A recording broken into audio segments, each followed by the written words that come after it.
पवित्रपते पवित्रभूतश्रीरामः गुणे त्रिविक्रमाय नमः। वामनाय ॐ मृगस्वामरुदः पृष्टिमातरः शुभं स्यावानो विदधे भुजगमयः अग्निर्दिवामनवः सुप्रजक्षसो विश्वभयं कुरु शन्नः गुरुप्रजाभ्यो भयन्नः पशुभ्यः गणानां त्वा गणपतिं हवामहे प्रियाणां त्वा प्रियपतिं हवामहे निधीनां त्वा निधिपतिं हवामहे वसो मम आहमजानि गर्भतमः त्वमजासि गर्भतम् अम्बे अम्बिकें बालिके नमानयति कश्चनः सौजन्यकल्याणं भाजनं यत्र जायते पुरुषं कवचं नित्यं भजामि शरणं हरिं सर्वेश्वरात्मकारेषु स्त्रीभुवनेश्वराः देवादिसन्नुना सिद्धिः ब्रह्मेशान जनार्दनः विश्वेशं माधवं वृद्धिं दण्डपाणिं च भैरवं वन्दे वासिं वां गङ्गा भवानी मणिकर्मकां वक्रतुण्डमहाकाय सूर्यकोटि समप्रभा निर्विघ्नं कुरु मे देव सर्वकार्येषु ओम नमः परमात्मने श्री पुराण पुरुषोत्तमाय नमः।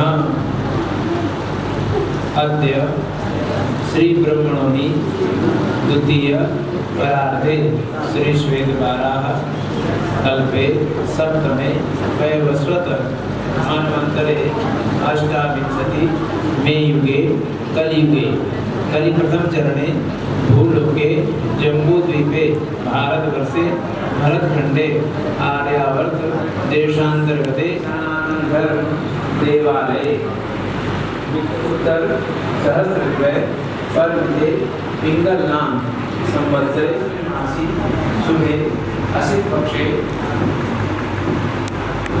हृदयगामिनी अष्टम्यां उपरि नवम्यां शुभ पुण्य तिथौ मंदवासरे अपने अपने गोत्र का उच्चारण करेंगे और अपना नाम लेंगे, अपने पत्नी का नाम लेंगे, अपने बच्चों का नाम लेंगे।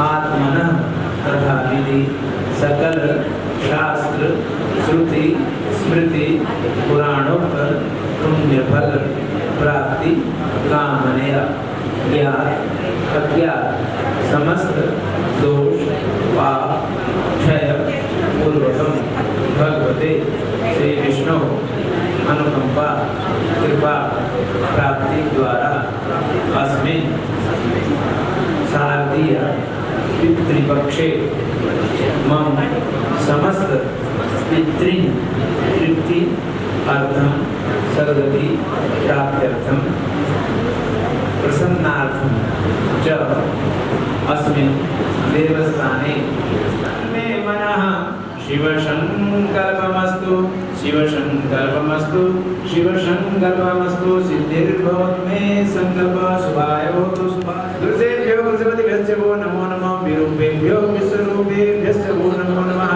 अम्बे अम्बिके बालिके नमः नैति कश्चन सहस्रस्य शुभसुभदिकां काम्पीलवासिनीं पूर्वस्व गौरी गणपते नमः पत्वायामि ब्रह्मणा वन्दमानस्तदा शास्ते यजमानो हविर्भिः अहीनमानो वरुणेह भूतिर्षुं समानायुः कृणोति कलसे गृणाद्या वै देवताभ्यो नमः ओंकारं बिन्दुसंयुक्त ओम तप्तकाञ्चन गौरांगी श्रीराधे वृन्दावने श्रीकृष्णानुसुते देवी प्रणमामि हरिप्रिये हे कृष्ण करुणा सिंधु दीनबन्धो जगत्पते गोपेश गोपिका कान्त राधा कान्त नमोऽस्तुते राधा कृष्णचन्द्राभ्यां नमः।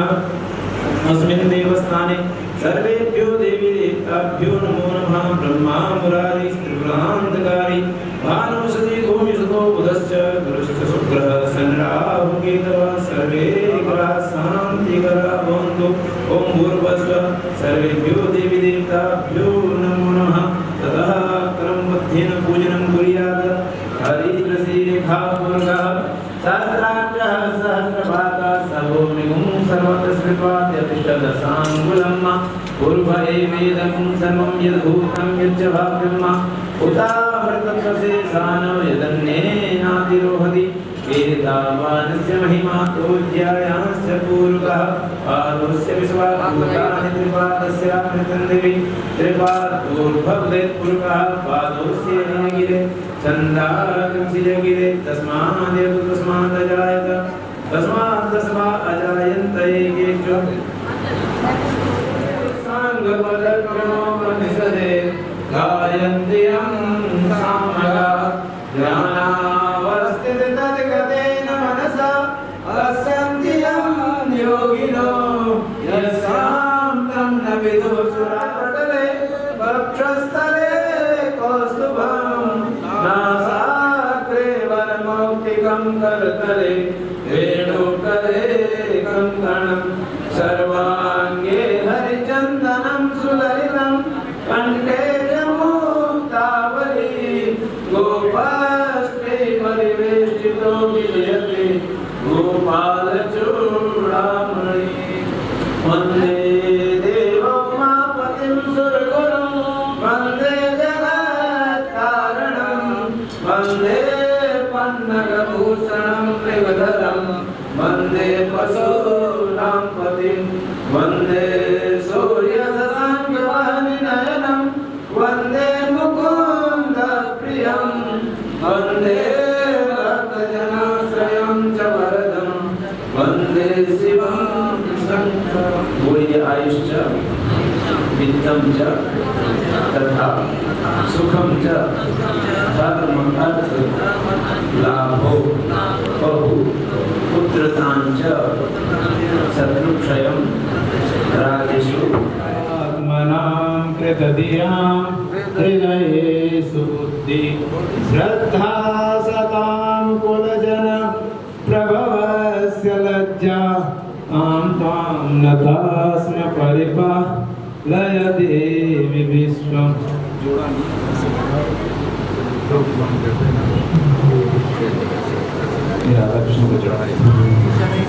तप्त कांचन गौरांगी श्री राधे वृंदावनेश्वरी वृषभानुसुते देवी प्रणमामि हरिप्रिये। हे कृष्ण करुणा सिंधु दीनबन्धाय विश्वोत्पत्त्यादिहेतवे तापत्रय विनाशाय श्रीकृष्णाय नमः। नमो विष्णुपादाय कृष्णप्रेष्ठाय भूतले श्रीमते गोपाल कृष्ण गोस्वामिन् नामिने प्रभुपादस्य साहित्यं यः प्रकाश्य वितीर्य च प्रचारं कृतवान् साधु भगवत्पादाय ते नमः। सशङ्खचक्रं सकिरीटकुण्डलं सपीतवस्त्रं सरसीरुहेक्षणं सहारवक्षस्थलकौस्तुभस्त्रियं नमामि विष्णुं शिरसा चतुर्भुजं। व्यासी को व्यासरूपाय विष्णवे नमो वे ब्रह्मनिधे वासिष्ठाय नमो नमः। यं प्रव्रजन्तमनुपेतमपेतकृत्यं द्वैपायनो बृहदकातराजुहाव पुत्रेति तन्मयतया सर्वो विदेहो तं सर्वभूतहृदयं मुनिमानतोऽस्मि। व्यासं वसिष्ठनप्तारं शक्तिपौत्रमकल्मषं पराशरात्मजं वन्दे सुखतातं तपोनिधिं। नमो ब्रह्मण्यदेवाय गोब्राह्मणहिताय च जगद्हिताय कृष्णाय श्रीगोविन्दाय नमो नमः।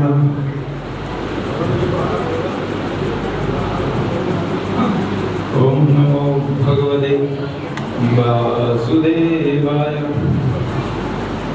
कृष्णाय वासुदेवाय हरे परमात्मने प्रणतः क्लेशनाशाय गोविन्दाय नमो नमः।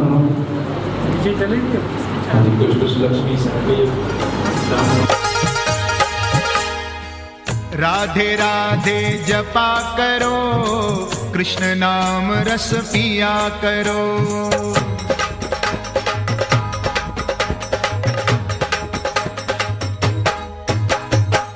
राधे राधे जपा करो, कृष्ण नाम रस पिया करो।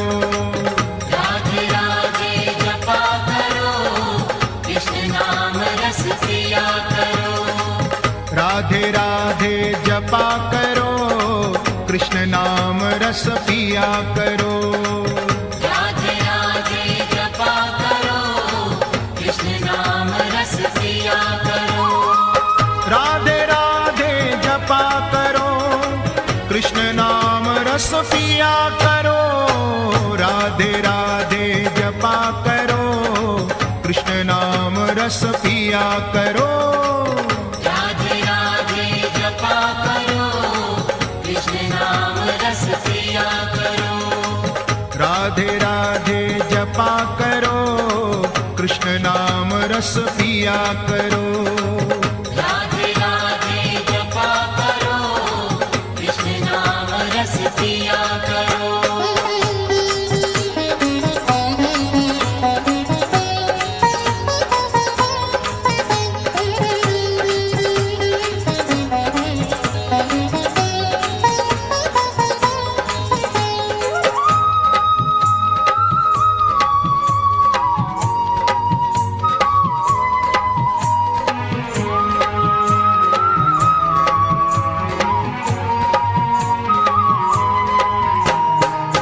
राधे देंगी तुमको शक्ति, मिलेगी तुमको कृष्ण की भक्ति। मिलेगी तुमको कृष्ण की भक्ति, मिलेगी तुमको कृष्ण की भक्ति। राधे देंगी तुमको शक्ति, मिलेगी तुमको कृष्ण की भक्ति। तुमने जितना खा लिया ना, उनका बदला में 7 जन्मों तक चुकाती रहूंगी। अब दोबारा खाओगे तो फिर क्या होगा? इसकी 7 पीढ़ियों के लिए इतना हो गया है कि द्वारका जैसा ऐश्वर्य 7 पीढ़ियों तक रहेगा। अब मत खाओ, हमें भी दे दो, हम लोग भी खाएंगे। तो भगवान से पोटली ले लिया, अच्छा भैया ये सब ये लोग भी खाएंगे, रानियां भी खाएंगी। इस तरह से उन्होंने रुक्मिणी जी ने खाने नहीं दिया हमको, क्योंकि रुक्मिणी तो बात है कि खाएंगे ये चुकाना मुझे पड़ेगा। एक ही मुट्ठी में तो द्वारका का ऐश्वर्य दे दिया भगवान ने। फिर जब उनको विदा किया तो कुछ उनके मन में हुआ कि मैं कुछ मांगूं, और भगवान ने भी उनको रोका नहीं। उन्होंने कहा कि मैं अब जाना चाहता हूँ। हाँ ठीक है, तुम्हारी साधना डिस्टर्ब होगी, तुम चले जाओ। क्योंकि भगवान ऑलरेडी उनके यहाँ सब कुछ व्यवस्था कर चुके थे। उनको बाहर तक छोड़ने आए और जाने दिए। वापसी में आकर के रुक्मिणी जी को डांट दिया, क्या दिया मैंने उसको, क्या दिया? कुछ भी दिया उसको? अगर आपने इतना बड़ा ऐश्वर्य तो दे दिया। कह रहे हैं क्या हो जाए? वो अपनी औकात से बढ़कर लाया था मेरे लिए, वो अपनी औकात से बढ़कर लाया था मेरे लिए, और मैंने क्या दिया उसको?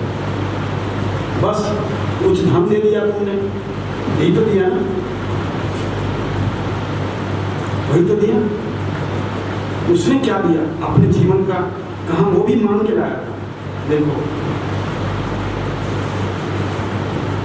उधर जब वो सुदामा जी बाहर निकले तो उनके मन में हो रहा था अच्छा हुआ कृष्ण ने कुछ दिया नहीं, अगर कुछ दे देते तो समझ गए होंगे दलित ब्राह्मण धन प्राप्त करके मदमस्त हो जाएगा, इसीलिए भगवान ने कुछ दिया नहीं। लेकिन कृपा कितनी बड़ी थी। क्वाहम दरिद्र पापियान को कृष्ण श्रीनिकेतन ब्रह्मबंधो इति स्माहम बाहुभ्याम परिरंभिता। इतनी बड़ी कृपा की मेरे ऊपर। कहाँ मैं दरिद्र ब्राह्मण भी नहीं हूँ, मैं ब्रह्मबंधु हूँ। ब्रह्मबंधु मतलब जो ब्राह्मण के स्तर से भी नीचे गिरा हुआ है। अपने आप को ब्राह्मण नहीं कह रहे हैं, मैं तो ब्राह्मण भी नहीं। क्वाहम दरिद्र पापियान, मैं इतना बड़ा पापी, को कृष्ण श्रीनिकेतन, कहाँ भगवान श्रीपति।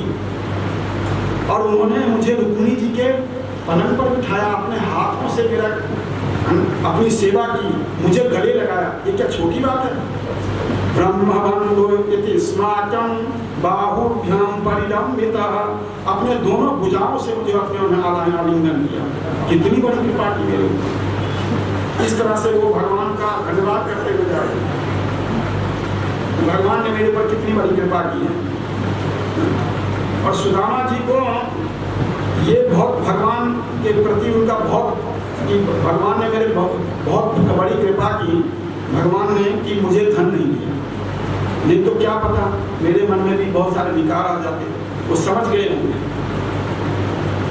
और इस तरह से सोचते हुए वो चले गए। अब जब वहां पहुंचे तो वहां देखा कि वहां झुग्गी हो रही। तो उन्होंने पूछा, भैया ये कौन सा नगर है? लोगों से पूछा, ये कौन सा नगर है? कहा सुदामापुरी है। यहाँ एक सुदामा जी का दिन तो सुदामा रहते थे भैया, वो उनकी झोपड़ी क्यों खा गई? क्या हमें पता, किसी ने बोला। उन्होंने सोचा कि कोई ने अपना मकान बना लिया होगा, हमारा झुग्गी पीछे कर दी होगी। जैसे आजकल होगा झुग्गी पीछे हटाओ, यहाँ अपना फ्लोर बना रहे। फिर किसी से पूछा, भैया यहाँ कौन सा जगह है? अरे सुदामापुरी है। सुदामापुरी भैया, ये सुदामा ब्राह्मण रहता था यहाँ पर, उसका घर। अब उनको तो नहीं पता, नहीं मार्ग किसने बना दिया, कौन कैसे बन गया, कभी पता नहीं। सुदामा रहता तो था यहाँ पर। बड़े कंफ्यूजन। तो उसमें से एक दासियां निकली। तो दासियों से पूछा, है किसका घर है? कहा हमारे बहुत सुदामा जी का घर है। सुदामा कौन से सुदामा? उसको लगा कि मेरे नाम का कोई व्यक्ति हो। कि कौन से सुदामा जी?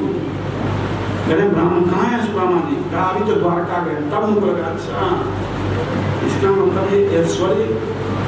तब तक वो सुशीला जी ठाठ बाढ़ करके 10-20 उनकी नौकरानियां कपड़े उठा रही है, चोला उठाते हैं वो साथ उठा के कोई थाली रख के पतिदेव का।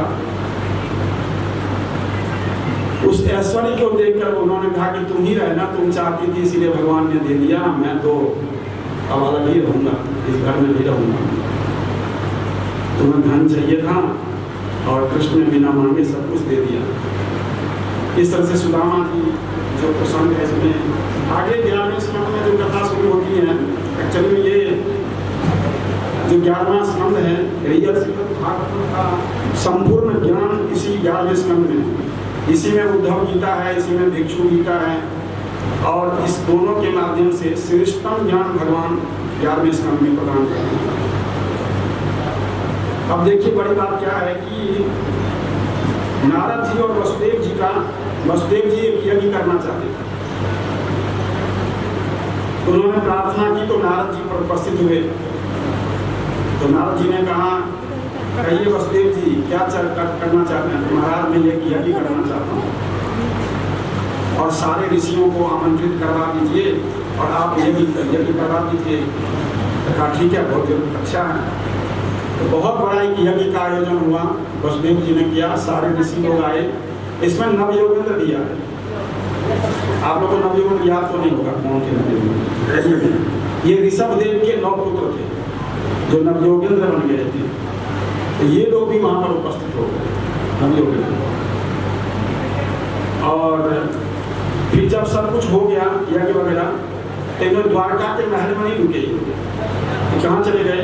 इन्होंने कहा कि आप हमें कहीं दूसरी जगह व्यवस्था कर दीजिए।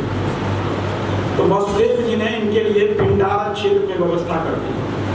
आप द्वारका के पास जाओगे, अभी भी पिंडारक क्षेत्र अभी भी है, तो पिंडारक क्षेत्र में इनके लिए रहने के लिए सुविधा दे दी।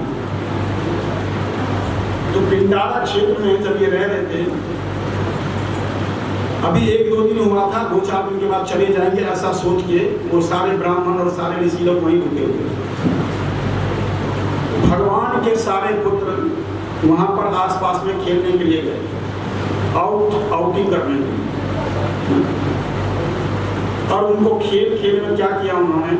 देखिए ब्राह्मण से पंगा न लेने के लिए भगवान ने पहले ही इनको मना किया, पंगा मत लेना, और इन्होंने वही गलती कर दी। जाम्बवती के जो बेटे थे सांब बहुत सारे बेटे सुंदर थे, पर सांब अत्यधिक सुंदर थे। तो सांब को एक स्त्री बना दिया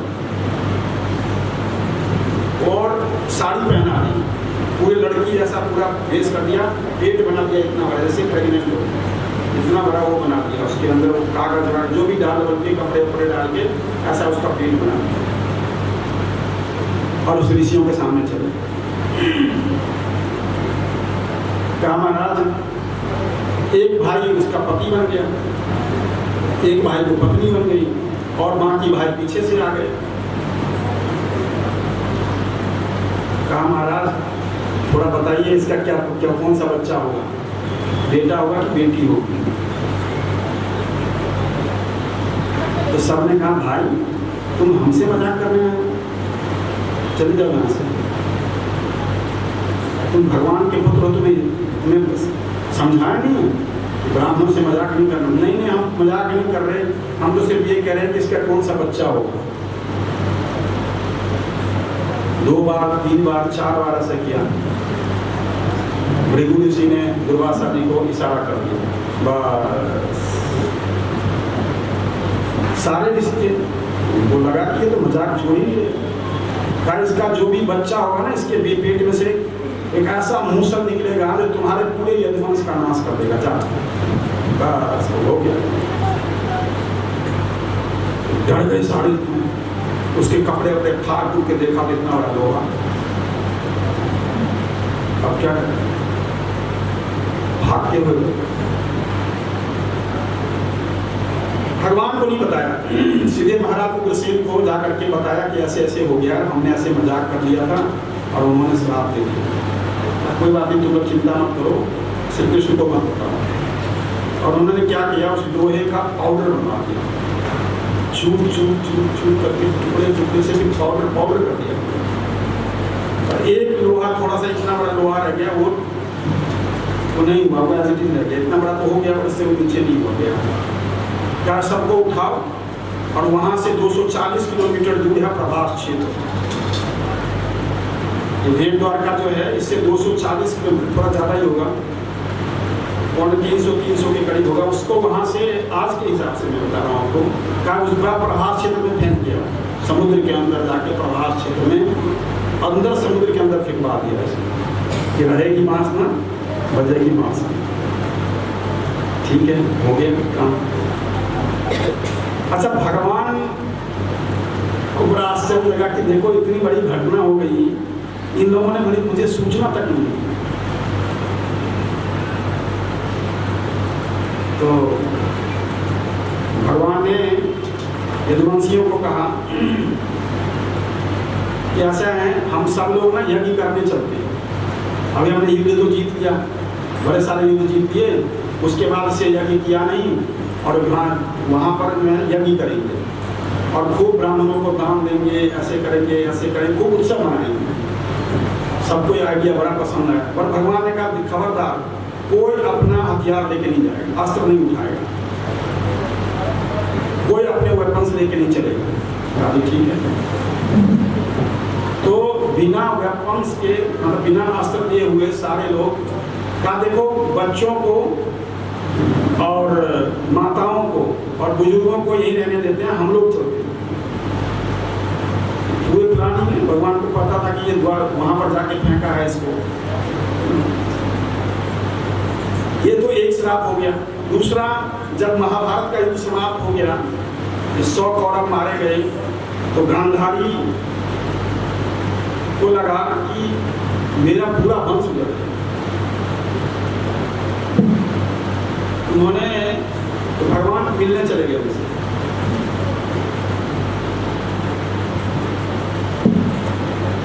तो एकदम ना बिभड़ पड़ गांधारी, कह रही है मेरा पूरा खानदान उजड़ गया कृष्ण।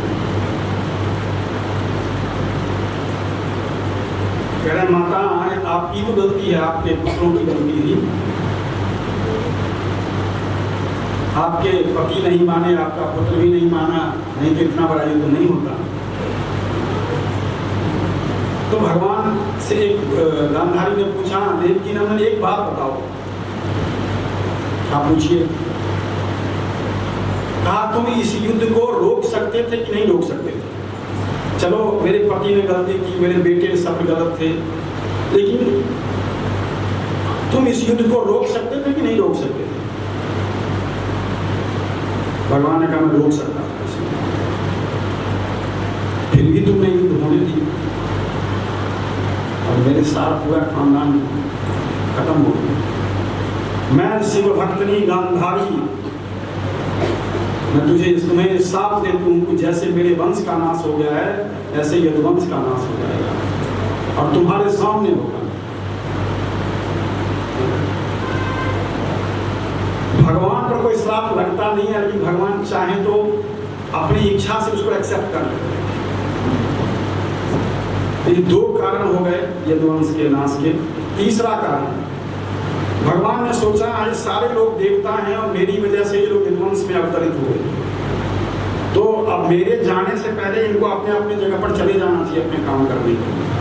जैसे आप कुछ समय के लिए यहाँ आए हो, तो आप किसी मदद करने के लिए आए, तो भगवान ने कहा सारे तो हैं देवता और मैं चला जाऊंगा तो यही लोग उत्पात मचा देंगे यहाँ पर, क्योंकि अभी संसार में सबसे ज्यादा शक्तिशाली यदुवंशी हैं।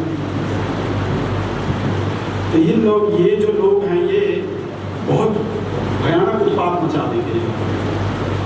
वहाँ जरूर थे 10-11 साल नंद भवन में, लेकिन इसका मतलब नहीं कि वो यादव थे। तो भगवान ने सोचा कि चलो ये भी एक कारण है कि यदुवंश को हटाना चाहिए, मेरे जाने से पहले इनको भी खत्म करना चाहिए। तो ये 3 कारण बने प्रमुख रूप से यदुवंश को हटाने का। जब वहाँ सब लोग पहुंचे तो क्या हुआ कि जब महाभारत कुत्ता युधिष्ठिर 2 लोग रह गए, तब तक इंद्र के साथ ही मातली आ गए, रथ लेके आ गए। कह रहा महाराज बैठिए, इंद्रदेव ने भेजा। बैठने लग गए, कुत्ता भी कोई मिला, कुत्ते को बिठाओ। कर नहीं, कुत्ते को नहीं बिठाऊंगा, ये इंद्र का रथ है महाराज, आपके लिए हो जाए, कुत्ते को थोड़ी बिठाऊंगा। कहा ठीक है, फिर मैं भी नहीं करता। कहा महाराज आप जिद कर रहे हो, कुत्ते से आपका क्या मतलब? आप बैठिए ना, आप डायरेक्ट स्वर्ग में जा रहे हैं, बुलाया इंद्रदेव ने आपको, आप कुत्ते को कह रहे नहीं, मैं ये कुत्ता मेरे साथ इंद्रप्रस्थ से आ रहा है, मैं इस कुत्ते को नहीं छोड़ सकता, या तो आप कुत्ते को बिठाओ या तो मैं भी नहीं। तब तक इंद्र आ गए। इंद्र ने डांटा युधिष्ठिर को, क्या कुत्ते के पीछे पड़ा है, तुम बैठो रथ में चलो। कहा नहीं महाराज मुझे क्षमा कर दीजिए, मैं नहीं जाऊंगा जब तक आप कुत्ते को। तब तक कुत्ता अपने असली फॉर्म में आ गया। कहा बस मैं यही देखना चाहता था, वो धर्मराज देख चली। उन्होंने बोला मैं यही देखना चाहता कि तुम धर्म का कितना पालन करते हो। तुमने अंतिम समय में भी सही धर्म का पालन किया, इसलिए युधिष्ठिर तुम बैठो और जाओ। और इस तरह पांडव ने भी प्रस्थान कर दिया। तो पांडव का भी वनगमन हो गया और पांडवों के जो वनगमन है उसके बाद परीक्षित ने प्रश्न किया, इस कथा सुना रहे हैं महाराज। उसके बाद क्या, जब भगवान चले गए तो फिर क्या हुआ? उन्होंने कहा कि पृथ्वी पर बहुत सारे परिवर्तन हो गए और सबसे बड़ा परिवर्तन ये था कि कलयुग प्रवेश कर गया। उन्होंने कहा कि सबसे बड़ा परिवर्तन क्या था कि कलयुग प्रवेश कर गया और कलयुग को तुमने ही रोकने का प्रयास किया। कह रहे कि कलयुग को तुमने रोकने का प्रयास किया, लेकिन कलयुग को स्थान तुम्हें देने ही पड़ेगा। अब देखिए क्या कलयुग के लक्षण बता रहे हैं, आप सुनोगे तो हैरान हो जाओगे। वो ज्यादा थोड़ी सुना, लोगों को समय हो गया है। तो कह रहे हैं कि कलयुग के अंत होते होते मनुष्य का स्वभाव गधों जैसा हो जाएगा। कैसा? गधों जैसा। अनुप्रायेषु स्वदेषु समीपायेषु ईशानसु विद्युत प्रायेषु वेगेषु शून्य प्रायेषु सद्वसु। गृहस्थों के घर में अतिथि सत्कार बंद हो जाएंगे, वेद ध्वनि खत्म हो जाएगी, जनसंख्या घट जाएगी कलयुग के अंत तक। अभी बढ़ रही है बहुत ज्यादा, कह रहा घट जाएगी। कह रहा कि गृहस्थी का भार ढोने वाले लोग केवल विषय वासना में रत होंगे और कुछ नहीं करेंगे। साधु सज्जन धर्म पुरुषों की रक्षा सब खत्म हो चुका होगा, भगवान की पूजा बंद हो चुकी होगी, है ना। अभी तो सब कुछ सुनने को मिल रहा है। अभी कलयुग प्रथम चरण चल रहा है, अभी कलयुग का पहला चरण है। इतना हाल तो तब है। और कह रहे हैं कि कलयुग में जो लोग हैं उनकी बड़े छोटे छोटे हो जाएंगे। धर्म में केवल पाखंड हुआ करेगा, राजा महाराजा और राजनीति के केवल लुटेरे होंगे, चोर होंगे। मनुष्य चोरी करेगा, झूठ बोलेगा, निरक्ष हिंसा करेगा, कुकर्म करेगा। चारों वर्ण शूद्र के समान हो जाएगा, कोई ब्राह्मण नहीं होगा। चारों वर्ण सब शूद्र हो जाएंगे, कोई ब्राह्मण नहीं, कोई क्षत्रिय नहीं, कोई वैश्य नहीं, सब शूद्र हो जाएगा। और गाय जो है वो बकरियों की तरह हो जाएगी, बकरी की तरह छोटी हो जाएगी।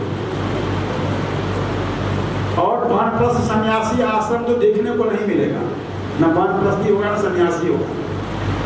वैवाहिक संबंध केवल रूप देखकर होगा, रूप देखकर खाली वैवाहिक संबंध रहेंगे।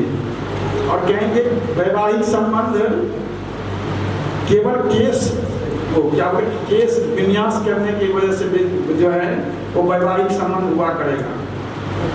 परीक्षित, जब सारे नगर में सारी प्रजा की स्थिति बहुत खराब हो चुकी होगी, और इस तरह से कह रहे हैं कि कलयुग के लोग 2.5 फुट के हो जाएंगे। अभी तो 5 फुट के निकले हैं, 2.5 फुट के हो जाएंगे, 2 फुट 2.5 फुट के। आप सोचो कोई बड़े बड़े चीजों को कैसे सीढ़ियों लगा के, बड़ी स्थिति, बहुत खराब स्थिति का वर्णन कर रहे हैं। फिर भगवान एक बड़ी अच्छी बात कह रहे हैं, संभल ग्राम मुख्यस्य ब्राह्मणस्य महात्मना भवने विष्णु यशसा कलके प्रादुर्भविष्यति। उन दिनों संभल नाम के ग्राम में विष्णु नामक यश के एक श्रेष्ठ ब्राह्मण होंगे, और उनके घर में भगवान कल्कि का अवतार होगा। संभल अभी जो उत्तर प्रदेश में एक डिस्ट्रिक्ट है संभल, सुना आपने? नहीं, वहाँ बहुत बड़ा मंदिर भी है कल्कि का। उस संभल में भगवान अपना 10वां अवतार ग्रहण करेंगे। और उस संभल ग्राम में कह रहे हैं कि वो समस्त चराचरों के स्वामी होंगे, और भगवान सबको मारेंगे, तमाम अधर्मी को खत्म कर देंगे। और फिर भगवान 2 राजाओं को बुलाएंगे जो अभी तपस्या कर रहे हैं, महाराज कलापी और एक और महाराज है। दोनों राजाओं को बुलाएंगे, एक सूर्यवंशी है और एक चंद्रवंशी है। ये दोनों राजाओं को बुलाएंगे और कहेंगे सतयुग का प्रारंभ करो, फिर से सतयुग प्रारंभ होगा। आप समझिए ये सृष्टि का क्रम है एक्चुअली। फिर कह रहे हैं कि इसमें 4 तरह के प्रलय होता है। प्रलय कितने तरह का है? 4 तरह। एक है नित्य प्रलय, एक है नैमित्तिक प्रलय, एक है प्राकृतिक प्रलय, और एक है आध्यात्मिक प्रलय या आध्यात्मिक प्रलय कह सकते हैं। आध्यात्मिक या आध्यात्मिक एक ही बात है। तो स्थायी प्रलय में क्या कह रहे हैं, जो हर समय जो रूप बदलता है वो स्थायी परिवर्तन है, नित्य परिवर्तन है। जैसे 10 साल पहले जो आपकी इच्छा थी अब नहीं है वो इच्छा। 15 साल के बच्चे की इच्छा खत्म हो गई, 20 साल वाले की वो 15 वाले भी खत्म हो गए, 25 वाले की वो सब भी खत्म हो गए। इसका मतलब रोज परिवर्तन हो रहा है। व्यक्ति प्रतिदिन बदल रहा है, उसकी इच्छाएं बदलती जा रही हैं, उम्र के साथ उसकी इच्छाएं बदलती जा रही हैं। तो दूसरा कह रहे हैं कि नैमित्तिक प्रलय होता है, जो ब्रह्मा जी के 1 दिन के बाद प्रलय हो जाता है। अर्थात जो नीचे के 7 लोक हैं, पृथ्वी लोक और ऊपर के 4 लोक, ये नष्ट हो जाते हैं। आप समझ गए? कितने लोग, 4 लोग बच जाते हैं, बाकी 10 लोग खत्म हो जाते हैं। 7 अभी वाले, 1 पृथ्वी और इसके ऊपर के 2 लोग, अर्थात भुवा और स्वर्ग, ये सारे खत्म हो जाएंगे। इसको खत्म होने के बाद फिर ये प्रलय होता है, पूरा संसार जो है वो खत्म हो चुका होगा। सबसे पहले जब प्रलय होता है तो सूर्य देव अपने प्रकाश की किरणों को बहुत तीक्ष्ण कर देते हैं। 100 डिग्री टेम्परेचर हो जाएगी पृथ्वी की। कितनी? 100 डिग्री। लोग ऐसे कर करके मर जाएंगे। जो बच जाएंगे 100 साल तक 100 डिग्री टेम्परेचर रहेगा। कितने साल? 100 ईयर्स तक। और उसके बाद जितने मर चुके होंगे लोग, उसके बाद 100 ईयर्स तक बारिश होगी विदाउट फेल, 1 सेकंड रुके हुए। ये प्रलय का सीन होता है। 100 साल तक बारिश होगी और वो बड़ी बड़ी मोटी मोटी बारिश, प्रलयकालीन बारिश बादल चलाएंगे। और वो बारिश कभी रुकती नहीं है, 1 सेकंड के लिए भी नहीं रुकती। 100 ईयर्स तक होता रहेगा। तो सब कुछ डूब जाता है। पृथ्वी के ऊपर जो कुछ भी चीजें हैं सब डूब जाता है, पूरी तरह से डूब जाएगा। और कुछ अगर बच जाएगा, मान लीजिए तब भी कोई बच गया तो अनंत शेष नीचे से अग्नि निकालते हैं।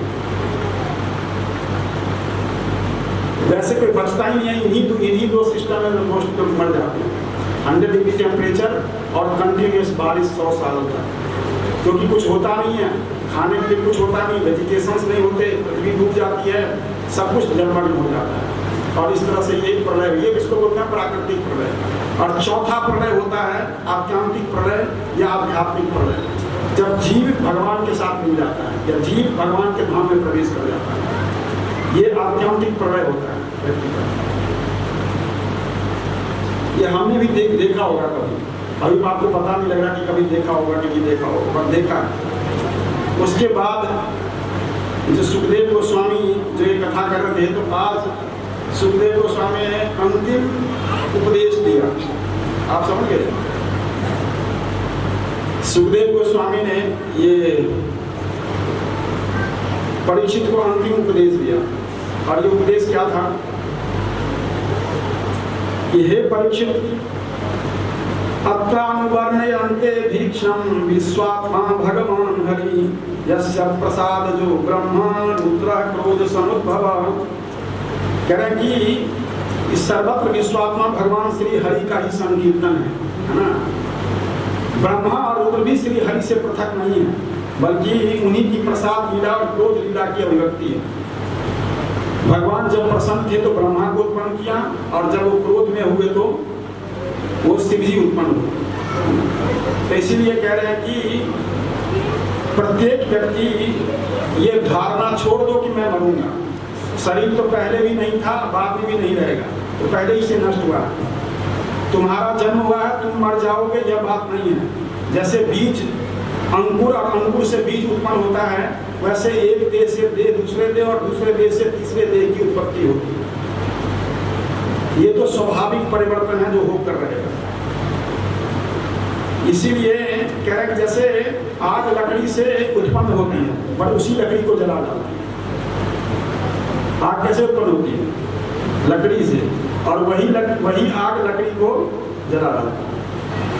जब घर्षण करते हैं अग्नि उत्पन्न होती है घर्षण करने से। इसीलिए कह रहे हैं कि जैसे स्वप्न अवस्था में कोई व्यक्ति ये समझता है कि मेरा सिर कट गया, मैं मर गया, मुझे लोग जला रहे हैं, परंतु ये शरीर की अवस्था है। ये उन्होंने पूरा बहुत बड़ा उपदेश है ये। तो उन्होंने सुखदेव गोस्वामी ने ये परीक्षित महाराज को उपदेश दिया। और उसके बाद आज 7वां दिन हो गया था, संध्या का समय था। परीक्षित महाराज ने सोचा कि जीव उसमें जो परीक्षित महाराज, जो सुखदेव गोस्वामी वहां से चले गए। कहा महाराज, मैंने सारी भागवत की कथा आपको सुना दी, अब आप कैसा लग रहा है? क्या तुम्हें मृत्यु से भय है? कहा अनुगृहीतोस्मि कृतार्थोस्मि। परीक्षित महाराज ने कहा मैं अनुगृहीत हो गया, मैं कृतार्थ हो गया, आपने बड़ी कृपा की। आप चाहे तक्षक आए या जो आए, मुझे कोई भय नहीं है किसी भी रूप में। और एक्चुअल में भय नाश ही सबसे इम्पोर्टेंट होता है। तो भय का नाश कर दिया इस कथा के माध्यम से। पहले ही बताया गया है, शोक मोह भयापहा, ये तीनों चीज खत्म कर हो चुके थे यूनिवर्सिटी से परीक्षित के। शोक नहीं हो रहा था कोई, मोह नहीं था किसी वस्तु को लेकर के, और भय नहीं था। आप समझ गए? शोक किस चीज का होता है? किस चीज का शोक होता है? पास्ट का, पीछे जो बीत गया है उसका शोक होता है व्यक्ति। मोह किसका होता है? प्रेजेंट का, वर्तमान का। और भय किसका होता है? फ्यूचर का, भविष्य का भय होता है। तो भागवत तीनों को नष्ट कर देता है, शोक मोह भयापहा। तो परीक्षित महाराज के ये तीनों चीजें नष्ट हो चुकी थी। और परीक्षित महाराज ऐसे ही सिंहासन पर बैठ गए। सुखदेव गोस्वामी जा चुके थे, ब्राह्मण लोग ऐसे ही बैठे हुए थे, पूरी सभा बैठी हुई, सारे राजा और सारे ऋषि लोग अभी तक बैठे हुए थे। वो सोच रहे थे कि परीक्षित का जो अंतिम समय वो करके ही जाऊं, पर सुखदेव गोस्वामी चल दिए क्योंकि वो रुकते नहीं है कहीं। अब सारे बैठ रहे थे, चर्चा चल रही थी, संध्या का समय हो गया था। तक्षक ने सोचा जाऊं कैसे। 4 लेयर की सुरक्षा थी, चप्पे चप्पे पर सुरक्षा किया गया था। ऐसे लेप लगाए गए थे इस खंभों के ऊपर कि उसमें से कोई शब्द न निकल सके। ऐसे जन्मेजय ने ऐसी व्यवस्था करी थी, उनके पुत्र का नाम था जन्मेजय, जिसने ऐसी सुरक्षा करी थी कि कोई परिंदा पर नहीं मार सकता अंदर, और नाग की तो बड़ी बात है।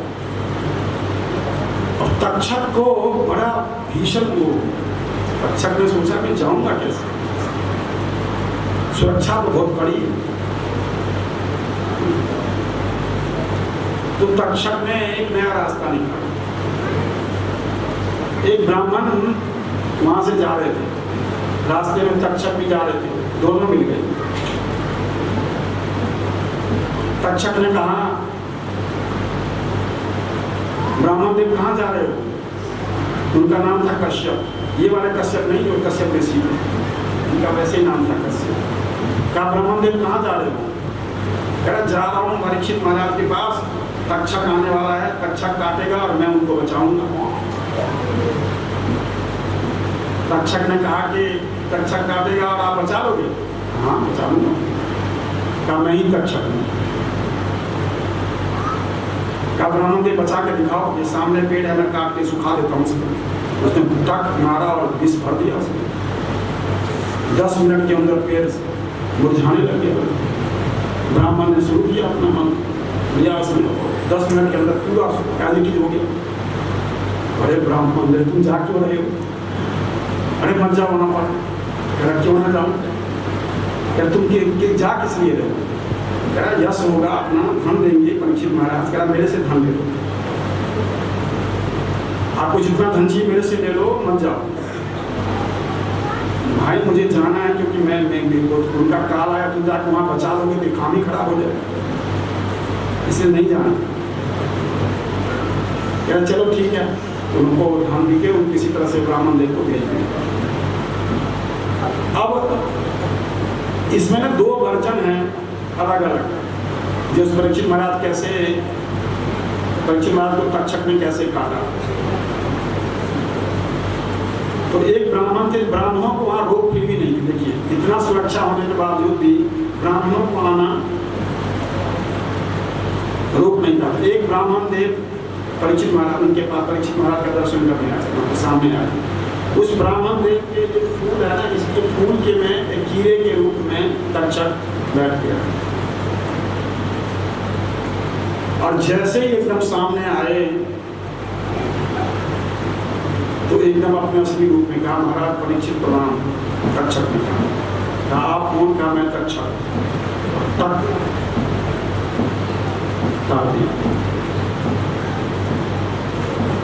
और देखते ही एकदम जैसे ही काटा तो उनके शरीर से पूरा अग्नि निकल गया, पूरा अग्नि, क्योंकि उनका शरीर बिल्कुल ट्रांसजेंडर हो चुका था, दिव्य हो चुका है, पूरी शरीर से अग्नि निकली। एक दूसरा वर्जन जो है उसमें वो ब्राह्मण के रूप में आते हैं तक्षक, और उनके ठीक सामने आकर के वही चीजें करते हैं। प्रणाम महाराज। कह रहे हैं आप ब्राह्मण, कहते हैं आपको पहचाना नहीं ब्राह्मण देव, पहले कभी नहीं आए। कहा महाराज इसलिए कि मैं तक्षक हूँ, और एकदम से इतना बोलते ही उन्होंने काट लिया। और इस तरह से परीक्षित महाराज भगवत धाम चले गए। भगवान पहले ही छोड़ चुके थे। पांडव लोग अपने भ्रमण कर गए। जन्मेजय ने नाग यज्ञ शुरू कर दिया। इतना क्रोधित थे जन्मेजय, उन्होंने नाग यज्ञ शुरू कर दिया। जितने भी संसार में सांप है, ब्राह्मणों को बोला सबको मार दो, कोई एक बचना नहीं चाहिए। बड़ा भयानक नाग यज्ञ हुआ। जितने भी संसार में सांप और नाग की प्रजातियां थी सब आ करके उस यज्ञ में गिरते जा रहे। यूं गिरते थे, यूं गिरते थे, वो मंत्र पढ़ते थे, गिरते जा रहे। ऑलमोस्ट सारे संसार के सांप और नाग सब खत्म हो गए। जन्मेजय ने कहा अभी तक तक्षक नहीं आया। महाराज कहा नाग तक्षक छुपा हुआ है। कहा तो देखिए कहाँ छुपा हुआ है। ध्यान दिया ब्राह्मणों ने, ध्यान से देखा। कह रहा है इंद्र के आसन के नीचे स्वर्ग में छुपा हुआ है महाराज। तो कहा इंद्र सहित खींच लीजिए। जन्मेजय ने कहा कि इंद्र सहित खींच लो, या डाल दो इसको भी आहुति। इतना क्रोध में पिता को बहुत क्रोध में थे। तो जैसे ब्राह्मणों ने मंत्र पढ़ना शुरू किया, इंद्र का सिंहासन वहां से खींचने लगे। अब तो हाहाकार मच गया। नारद जी आ गए, व्यास देव आ गए, स्वयं ब्रह्मा जी आकर क्या करा जन्मेजय, बंद कर इसको। और डांटा उनको, क्या कर रहे थे, तुम्हारे पिता का डेस्टिनी यही था, ऐसे ही होना था। तुम सारे संसार के श्राप और नाग को खत्म कर चुके हो, एकमात्र बचा है उसको भी तुम। तो फिर उनके कहने पर उन्होंने उस नाग यज्ञ को रोक दिया। इस तरह से श्रीमद् भागवतम में कलयुग के प्रकोप से बचने के लिए सूत गोस्वामी कह रहे हैं एक ही उपाय है। आप लोग मेरे पीछे पीछे बताइए, बोलिए। ये श्रीमद् भागवतम का जो है वो अंतिम श्लोक है। आप समझ गए, श्रीमद् भागवतम का अंतिम श्लोक है। और श्रीमद् भागवतम का ये जो श्लोक है ये सूत गोस्वामी सौनकादि ऋषियों को बता रहे हैं कि अगर कोई व्यक्ति भगवान के इस जो यश का गान करता है अर्थात उनका कीर्तन करता है तो निश्चित रूप से कलयुग के समस्त प्रभावों से बच जाएगा। हरे कृष्णा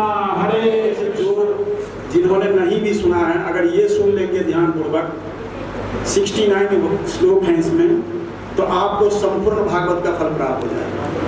आज तक आपने सुना नहीं सुना, आधा धर्माय महते नमः कृष्णाय वेदसे ब्राह्मणेभ्यो नमस्कृत्य धर्मान् रक्षे सनातनम् एतद्वा कथितं विप्रा विष्णोश्चरित अद्भुतं भवद्गृह्यतः पृष्ठो नराणां पुरुषोचितम् अत्र संकीर्तितः साक्षात् सर्वपापहरो हरि नारायणो ऋषिकेशो भगवान् सात्वतांपति अत्र ब्रह्म परं जगतः गुह्यं जगतः प्रभवाप्ययम् ज्ञानं च तदुपाख्यानं प्रोक्तं विज्ञानसंयुतं भक्तियोगः समाख्यातो वैराग्यं च तदाश्रयं परीक्षितम् उपाख्यानं नारदाख्यानमेव च प्रायोपवेशो राजर्षे विप्रशापा परीक्षितः सुखस्य ब्रह्मर्षिर्षभः संवादश्च परीक्षितः योगधारण्यो यत्क्रान्ति संवादो नारदादयो अवतारानुगीतं च सर्गः प्राधानिको व्रतः विधिरोद्धव संवाद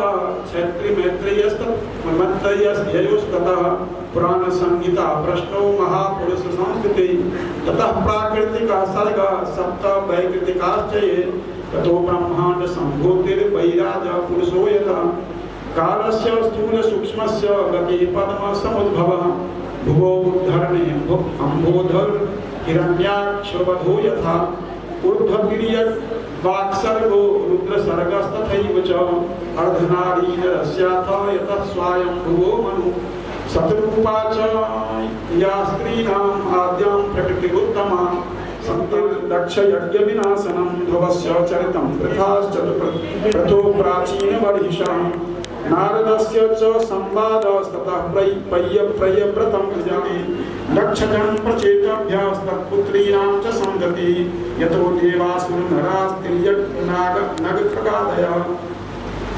त्वष्टास्य जन्मनिधनं पुत्रयोश्च द्वितीर्द्विजा नित्यस्वरस्य चरितं प्रह्लादस्य महात्मनः मन्वन्तरानुकथनं गजेन्द्रस्य विमोक्षणं मन्वन्तरावतारश्च विष्णुर्हयशिरादयः कौमं धान्वन्तरं मात्स्यं वामनं च जगत्पते क्षीरोदमथनं तद्वद्कृतार्थे दिवौकसाम् देवासुरमहायुद्धं राजवंशानुकीर्तनम् इक्ष्वाकचरितं किलिविशापहं निम्नेरङ्गपरित्यागो जनकानां च सम्भवः रामस्य भार्गवेन्द्रस्य निक्षत्रकर्णं भुवः एलस्य सोमवंशस्य ययातेर्नहुषस्य च दोष्यन्तेर्भरतस्यापि सन्तनोस्तत्सुतस्य च ययातेर्ज्येष्ठपुत्रस्य यदुवंशो कीर्तितः यत्रावर्तिनो भगवान् कृष्णाख्यो जगदीश्वरः वसुदेवगृहे जन्म ततो वृद्धिश्च गोकुले तस्य कर्माण्यपाराणि कृतान्यसुरद्विषा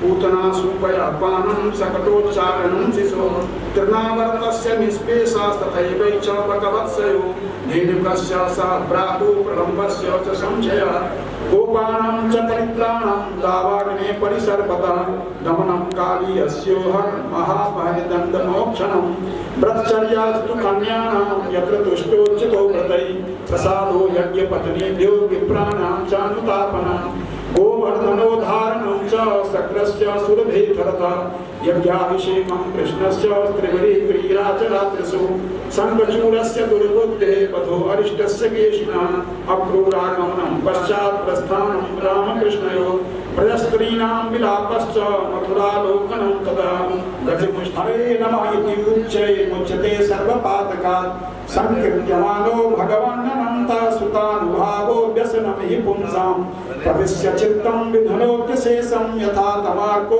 अभिभाति वाता मृषागिरस्ता सती सतत्कथा न कथ्य श्री श्री राधा कृष्ण भगवान की जय। हरे कृष्णा कृष्णा कृष्णा हरे हरे हरे राम राम राम हरे हरे। श्री श्री सुखदेव गोस्वामी पाद की श्री श्री व्यासदेव जी की श्री श्री सूत गोस्वामी पाद की श्री श्री। आप समझ गए इतना खतरनाक जो जन्मोत्तर संबंध है ना वो बड़ा खतरनाक होता है। मैं आपको एक कथा सुनाता हूँ, आप समझ पाओगे कि कर्म कितना गहन होता है। एक नगर में एक ब्राह्मण थे, तो बहुत अच्छे संस्कारी थे, संध्या पासन करने वाले, गायत्री जपने वाले ब्राह्मण थे, पूजा पाठ करते थे, ज्योतिष का काम भी करते थे, जो कुछ भी मिल जाता था उससे से अपना जीवन चलाते थे। उनके पास एक लड़का रहता था और वो उनके छोटे मोटे काम कर देता था, जो भी बोलो उसको कर देता था। और थोड़े समय के बाद क्या हुआ, वो लड़का अचानक उसकी शरीर छूट गया। अभी 24-25 साल का लड़का था, उसका शरीर छूट गया। ले गए यमदूत। मरने के बाद भी शरीर ले जाने के 3 रास्ते होते हैं। कितने याद रहेगा? नाम बताऊं? नहीं। तो 3 रास्ते हैं। भगवान मतलब यहाँ से जब शरीर छूटता है तो अलग अलग तरह के लोग आते हैं उसको ले जाने के लिए। तो उनको यमदूत लेके गए। तो यमदूत की शकल बड़ी भयानक होती है। यमराज जी का जो शकल है बहुत भयानक होता है, एकदम काले है ना, 12 फीट के व्यक्ति, काले काले, मूछें इतनी बड़ी बड़ी, एकदम आप देखते ही जो जीवात्मा है उसकी हालत खराब हो जाती है।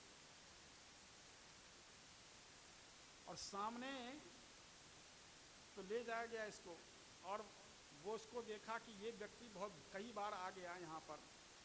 तो यमराज जी ने उसको यमदूत के रूप में नियुक्त कर दिया। यमदूत के रूप में कौन नियुक्त होता है? जो 100 बार नरक की यात्रा करता है। कितनी बार? 100 बार। 100 बार नरक की यात्रा करेगा तो उसको यमदूत के रूप में अपॉइंट कर दिया जाता है। इसको नरक का सब कुछ मालूम है, अब ये आता जाता रहता है नरक में, तो उसको नरक यमदूत बना देते हैं। ये यमदूत बन गया। और हुआ क्या कि एक बार उसी के गांव में जहाँ से वो मर के आया था, उसी के गांव में वो पंडित जी भी थे, और उसी के गांव में एक आदमी के मरने का समय आ गया। तो ये पहुंच गया, इसी की ड्यूटी लगी थी, गया। तो गया तो पंडित जी जब सोए थे अपने चारपाई पर, तो उनको लगा कोई मेरे घर के अंदर कोई आया है, आवाज़ हुई। एकदम से खड़े हुए तो देखा, उस लड़के को देख लिया। कह रहा अरे तुम, एकदम डर गए। कह रहा पंडित जी डरो मत, मैं वो हूँ जो आपके पास रहता था, आपकी सेवा करता था। कह रहा है मैं पहचान तो गया, लेकिन तेरी तो मृत्यु हो गई थी। कह रहा है मैं मृत्यु नहीं हो गई थी, मैं हूँ ही मृत्यु, मैं अब यमदूत बन गया हूँ। आपको दिखाई दे रहा हूँ क्योंकि आपकी शक्ति अधिक है और आप शुद्ध हो अंदर से, इसलिए आपको मैं दिखाई दे पा रहा हूँ, नहीं तो मैं दिखता नहीं हूँ आम लोगों को। तो फिर कहा यहाँ कैसे आना हुआ? कहा अभी वो आपके गांव में वो व्यक्ति है ना, वो उसको लेने आए। अरे वो अब अभी आया है, अपने बेटे की शादी करने के लिए मुहूर्त निकलवाने आया था। कल तो उसके बेटे की शादी है, करे उसको मुहूर्त निकलवाने से क्या होता है, उसका टाइम आ गया, अभी लेने जा रहा हूँ। बस मैंने सोचा 2 मिनट आपसे बात कर लूँ, 2 मिनट का टाइम है मेरे पास बस। तो कहा भाई तुम कहाँ पर तुम्हारी ड्यूटी है? तो कहा जी ऐसे ऐसे है, ऐसे करता हूँ। तो कहा कि कौन जाते हैं इस तरह से, कुछ प्रश्न पूछे उनसे, क्या कोई जीते जी भी नरक देख सकता है? कह रहा जी ऐसा होता नहीं है, कोई जीते जी नरक देखता नहीं है। कह रहा यमराज जी से पूछना, अगर मुझे देखना चाहता हूँ एक बार, अगर मौका मिले तो तुम तो ले जाना मेरे को। कहा पूछूंगा, कुछ पता नहीं। गए वो, उस अगले दिन पता लगा कि व्यक्ति मर गया और उसको ले गए। कुछ दिनों के बाद जो है वो दोबारा आया, फिर पंडित जी को दर्शन दिया, उसी इलाके में किसी और को लेने आया। तो पंडित जी ने कहा, उसने कहा कि पंडित जी मेरी बात हुई है, जब उन लोग से प्रसन्न होंगे तो कह रहे थे तू जो मांगेगा मैं तेरे को दूंगा, यमराज जी ने कहा। तो मैं आपको जरूर ले चलूँगा, एक बार मौका मिलेगा। और ऐसा हुआ कि वो यमदूत के काम से इतने प्रसन्न हुए यमराज जी। बोला आज तू बोल क्या मांगता है? कह रहा जी मेरे गांव में एक पंडित जी हैं ब्राह्मण देव, वो ना जीते जी नरक देखना चाहते हैं, तो आप उनको अलाउ कर दो। कह रहा भाई ये तो बड़ा ऐसा होता नहीं है, आज तक कभी हुआ नहीं है, लेकिन मैंने तुझे वचन दिया है तो कोई बात नहीं, तो ले आ पंडित जी को ना।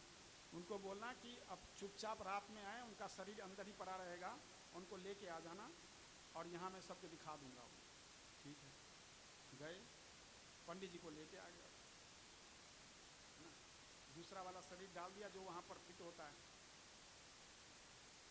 पंडित जी वहाँ गए और सब पहचानते थे, उनको नीचे का भी ध्यान था, सब कुछ था, सब, क्योंकि उनको बताया ही था उन्होंने कि मुझे जीते जी देखना है।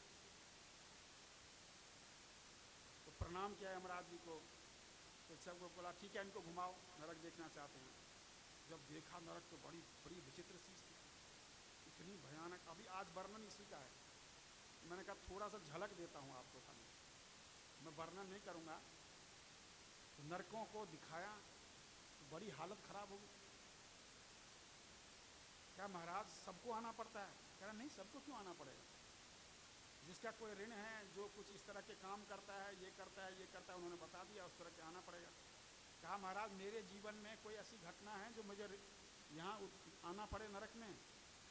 कहा पंडित जी वैसे तो आपके जीवन में सारी घटनाएं बहुत अच्छी हैं, बट एक आपने एक व्यक्ति का पैसे हरण किए हैं, तो वो व्यक्ति उसको चुकाने के लिए आना पड़ेगा। कह रहा किसके? कह रहा आपके गांव में जो जूता सिलता है।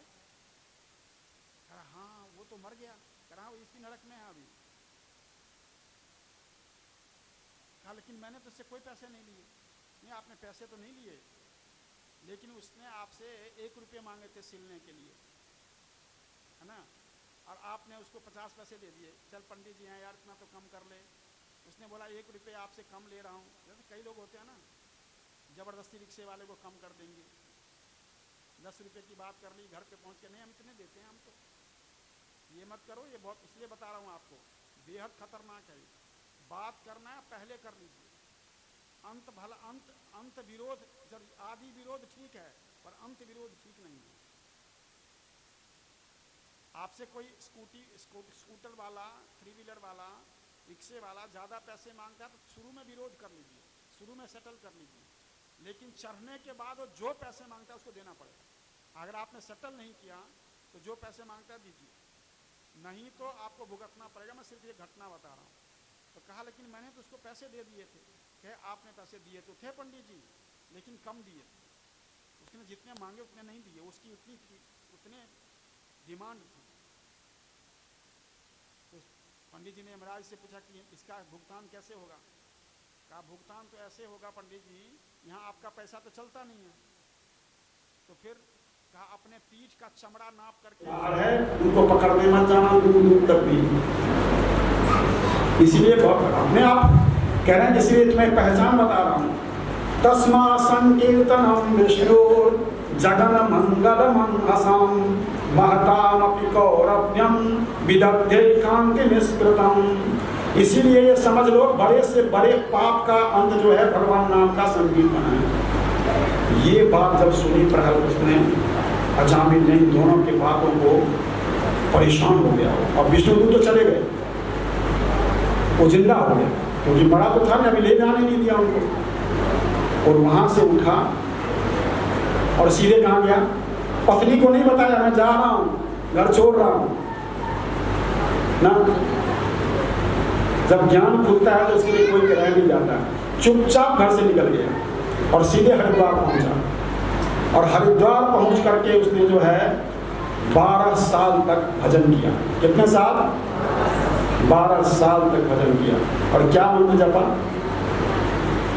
हरि ओम नमो नारायण, ओम नमो नारायण, हरि ओम नमो नारायण, हरि ओम नमो नारायण, ओम नमो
Thank you.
भक्त वृंद की जय जय जय श्री राधे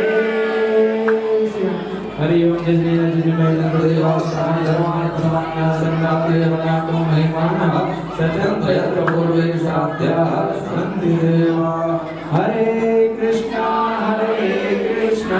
कृष्णा कृष्णा हरे हरे हरे राम राम राम हरे हरे हरे कृष्णा